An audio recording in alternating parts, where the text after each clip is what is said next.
அனைவருக்கும் வணக்கம். சமீப நாட்களாக மும்மொழி கொள்கை இந்திய பெருந்தேசத்தில், அதுவும் தமிழர் நலத்தில் மும்மொழி கொள்கை என்பது வேண்டுமா இல்ல அகற்றப்பட வேண்டுமா என்ற ஒரு கேள்வி ஒரு பக்கம் இருந்தாலும் கூட, ஒட்டுமொத்தமாக இந்திய பெருந்தேசம் முழுவதும் இந்தி மொழி தேசிய மொழியாக அறிவிக்க வேண்டும் என்று நூறாண்டு காலமான இந்த போராட்டம், இது ஒரு விதமான மொழி அழிப்பு. அது ஒரு பக்கம் இருக்குது. ஏன்னா ஒரு ஒரு தேசிய இனத்தினுடைய மொழி அழியும் பொழுது அந்த நிலப்பரப்பு அழியும். அந்த நிலப்பரப்பு அழியும் பொழுது பண்பாடு கலாச்சாரம் அத்தனையும் அழிந்து நாசமாகும் என்பது அறிஞர்களுடைய கூற்று ஒரு பக்கம் இருக்குது. இதுல மொழி தோற்றம் என்ன அப்படின்னு பார்க்கும் பொழுது, ஒட்டுமொத்தமாக இந்திய பெருந்தேசம் மட்டுமல்ல, உலகம் முழுவதும் 6809 மொழிகள் அறியப்படுகிறது. அதில் 700க்கும் மேற்பட்ட மொழிகள் எழுத்து வடிவமும் பேசும் வழக்கமும் உள்ளதாக சொல்லப்படுகிறது. அதுலயும் கூட 100 மொழிகள்ல வரி எழுத்துகள் உள்ளதாக அறியப்படுது. இதுதான் தொன்மையான மொழிகளுடைய. இந்த தொன்மையான மொழிகள்ல 6 மொழிகள் சொல்லப்படுது. செமிட்டிக், அக்காடியம், எபேரியம், பாபிலோனியம், சுமேரியம், இது போன்ற மொழிகள் 6 மொழிகள். இந்த 6 மொழிகளுக்கும் தொன்மையாக உள்ளது, இந்திய மொழிகளுக்கு தாயாகவும் உலக மொழிகளுக்கு மூலமாக உள்ளது தமிழ். அதுதான் உலகத்தின் முதல் மொழியாக சொல்லப்படுகிறது. இது எண்ணற்ற அறிஞர்களுடைய கூற்று, இது எவரும் மறுக்க முடியாது.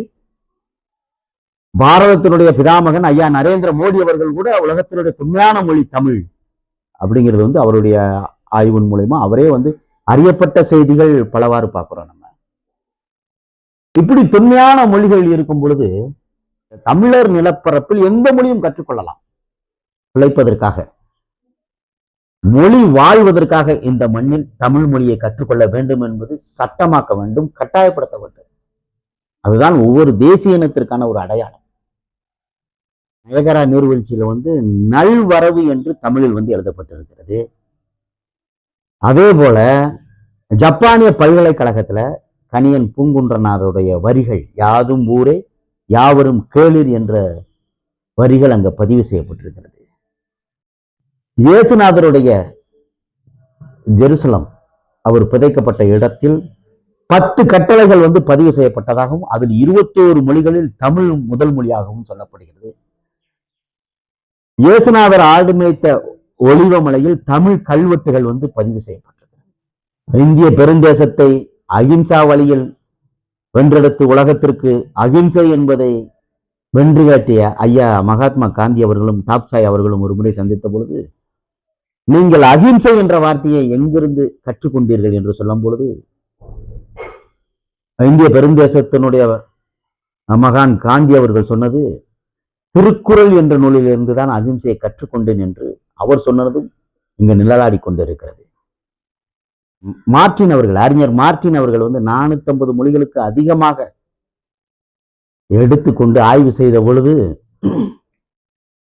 யாயும் யாயும் யார் அறிவாரோ, எந்தையும் நுந்தையும் எம்முறை கேளிர், யானும் நீயும் எவ்வளி அறிதோர், செம்புல பேர் நீர் போல அன்புடையார் நெஞ்சம்தாம் கலந்தவை என்ற குறுந்தொகை பாடல் இதில் போன்ற கவிதை நடையும் இலக்கிய நடையும் எந்த மொழிகளும் இல்லை என்ற ஆய்வு கருத்துகள் தமிழர்களுடைய தமிழ் மொழியோடைய தொன்மைகள் உலகம் முழுவதும் பரவி இருக்கிறது பல அறிஞர்களுடைய சான்றுகள் இந்த இடத்துல பதிவு செய்யப்பட்டிருக்கு. அப்ப எந்த மொழியும் கற்றுக்கொள்ளலாம். ஆனால் இங்கு கட்டாயம் அது தேசிய மொழி என்று சொல்லும் பொழுதுதான் இங்க சிக்கல் வருகிறது. இது சூடுபுட்ட பூனை போல மீண்டும் மீண்டும் மீண்டும் மீண்டும் மீண்டும் மொழி போர் என்பது 4 கட்டமான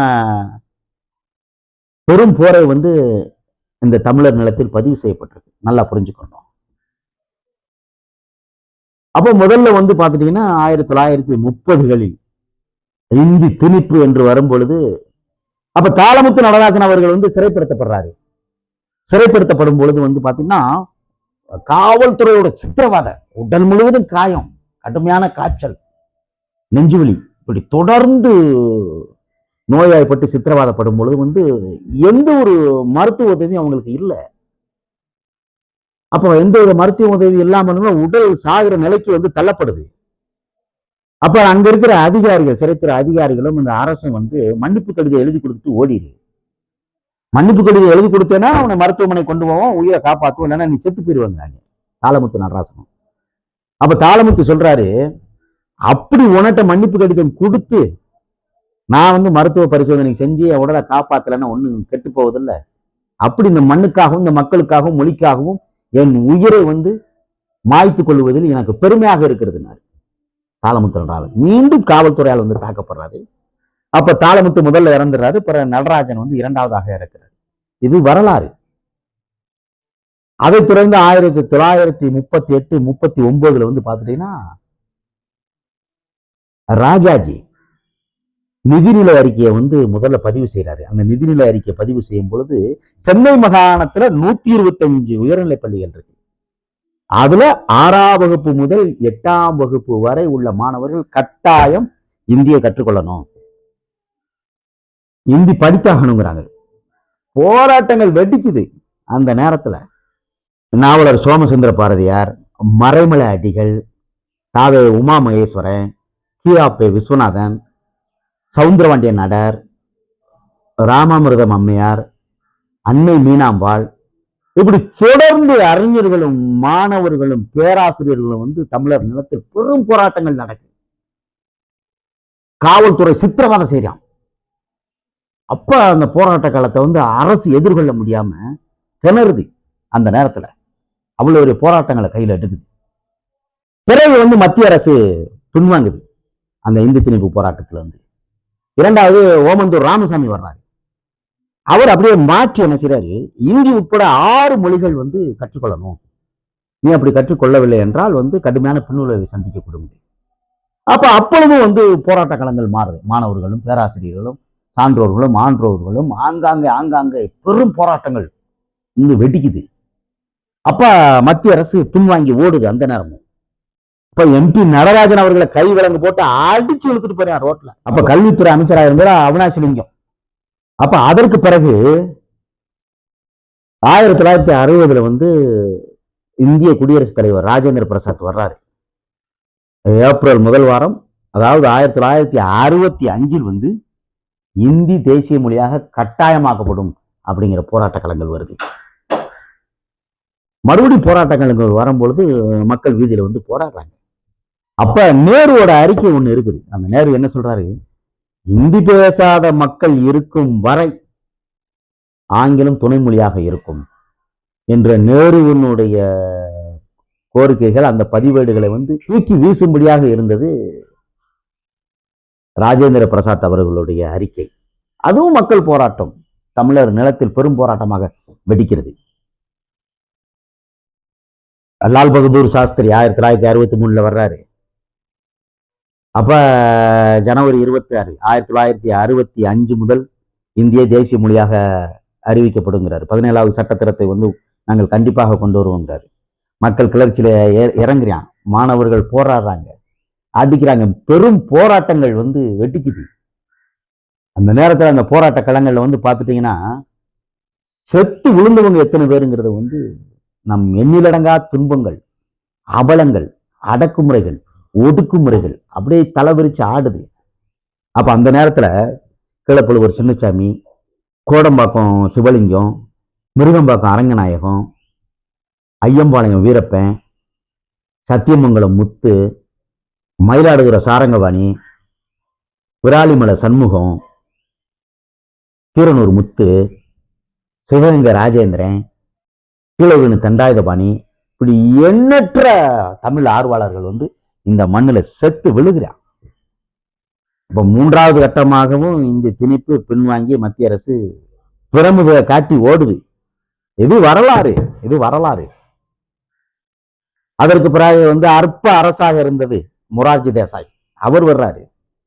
அவர் வந்து இந்தியை வந்து கட்டாயமாக நாங்கள் பாடமாக்குவோம், தேசிய மொழியாக்க அறிவிக்கப்படுகிறாரு. அப்பையும் வந்து பின்வாங்கி ஓடுது. அந்த அற்ப அரசு நாசமா போகுது. அதற்கப்புறம் ராஜீவ் காந்தி வர்றாரு. அலுவல் மொழியெல்லாம் வந்து இந்தியில தான் எழுதணும், 50 விழுக்காடு இந்தியும் அந்த 50 விழுக்காடு அந்தந்த மொழிகள் எழுதணும் அப்படிங்கிறது அவர் ஒரு படத்தை காட்டுறாரு. அவங்களுடைய அரசும் வந்து சர்வநாசமாக போகுது.